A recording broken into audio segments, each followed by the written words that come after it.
The food issue is the issue that gives me nightmares because I don't see a way to fix it. It takes 10 years to bring a new potash production facility online.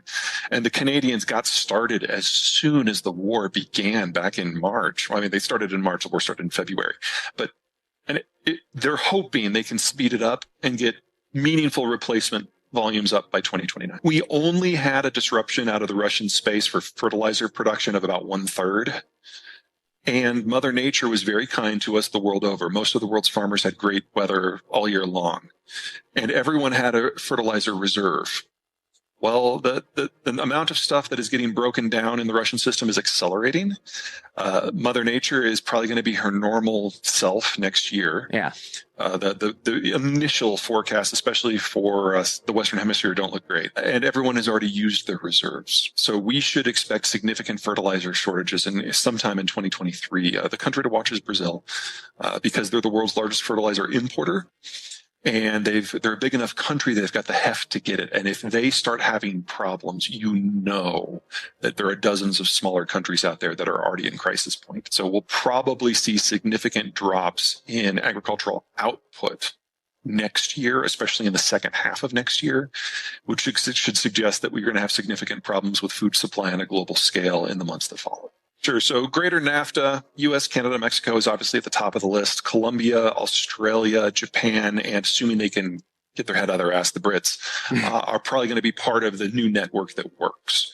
And most of the Western Hemisphere that was not on that list is at a minimum going to be able to benefit from a relatively placid security environment. So they're not going to be dealing with a lot of the changes that are happening in the Eastern Hemisphere. In fact, a lot of these countries are commodities exporters. And so in that sort of environment where your commodities can still be produced, assuming you get the fertilizer, but you don't have to worry about a security concern, your ability to sell high is very promising. The biggest loser by far is China. Everything about China's functionality is dependent on a globalization and a demographic moment that has passed. And they are definitely not going to survive as a country, much less as an economy.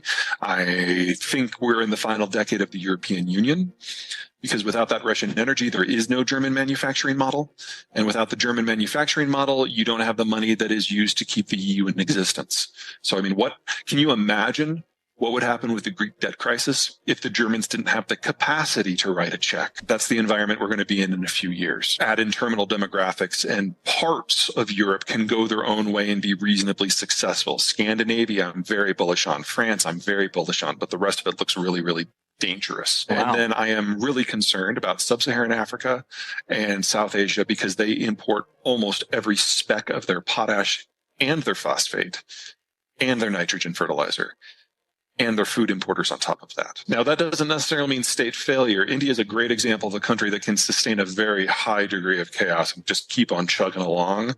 But most countries in this part of the world are not as strong as India. We're going to have an interesting realignment of what is normal in the United States over the next 20 years. Because we've had this populist rise up represented by Biden and Trump, but we're also going to be probably taking in 40 or 50 million migrants over the course of the next 20, 25 years. Wow. That is going to change our complexion, because these are not going to be people who walked here. These are going to be people mostly from advanced countries with degrees and experience who can have an immediate value-added impact that is quite a bit different from our normal immigrant draw. We've had a really good run the last 75 years. It was never going to last.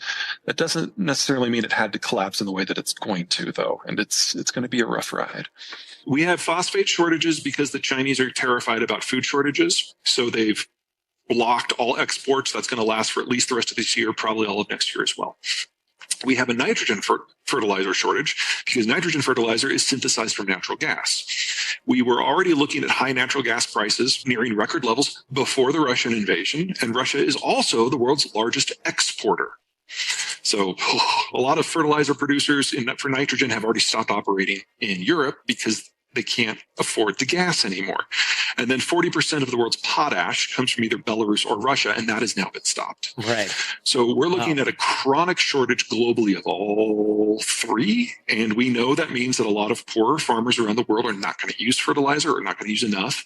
And for everyone else, it's going to just be the single largest line item for them. So they're not going to be able to afford to do anything else. So we are looking at the beginning of a multi-year food shortage, multi-continental in scope this year. And of course, Ukraine is going from the world's 5th largest exporter to a net importer, and it will not come back for at least a decade. You're right. Canada is where we get most of our potash. We produce most of the nitrogen ourselves, and the phosphates that we don't source within North America either come from Morocco or Israel, and those supplies are safe. But remember, there is no tool to cut off American food exports. So food, at least for now, is still in a semi-globalized environment. And in that environment, you're going to feel the pain. But it's not like we're going to be dealing with food lines or food shortages here in the way that sub-Saharan Africa or maybe South Asia, maybe parts of China, and definitely the Middle East. We're talking about food price increases that are significantly higher. We only had a tripling of food prices in the Middle East the last time we had any sort of disruption. This is going to be at least twice as bad. Yeah, I mean, Russia's primary export market is the Middle East. Ukraine's secondary market is the Middle East. That's just not happening this year, and that's independent of the fertilizer program. So that's a big part of my life right now, is just figuring out how long it's going to take to get replacement systems up online. And I'm not done, but spoiler alert, you're talking a minimum of 5 years. You break down globalization. What this whole talk is just a very small part of it. You break that down, and we've exceeded the pre-industrial carrying capacity of the planet. It's only with fertilizers that we're able to keep 8 billion people alive. And so if you remove the industrial level inputs that allow that to happen, we will have famine. It will be worst in the Middle East, probably second worst in China, because that system hasn't fully broken down yet. And then it's a toss-up for number 3 between sub-Saharan Africa and India, Pakistan.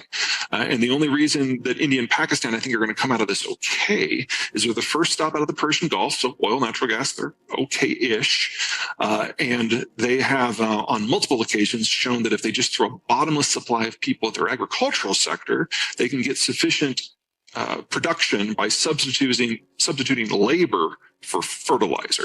Now, that has other economic problems, but it does mean that mass famine can be avoided to a degree. India, some of the decisions that the Indians have made over the last 50 years that we look at as just economically silly, like every time the farmers throw a fit, they back away from whatever the modernization program was. And that has always been dumb in a globalized world. In a non-globalized world, that's actually pretty smart.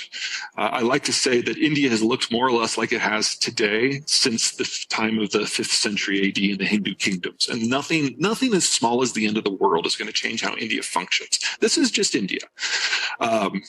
In the West, what we think of as the geography of agriculture is changing radically, because they're shutting down nitrogen fertilizer fabrication in Europe because they can't get the natural gas at a price point that makes sense. And then, of course, phosphate is from the east, and potash is from the other side of a new iron curtain.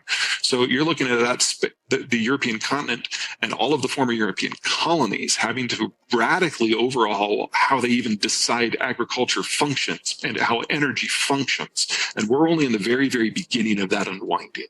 And so if you have an American president who thinks he can ban the export of crude oil in order to protect American consumers from high oil prices, they'll absolutely do it.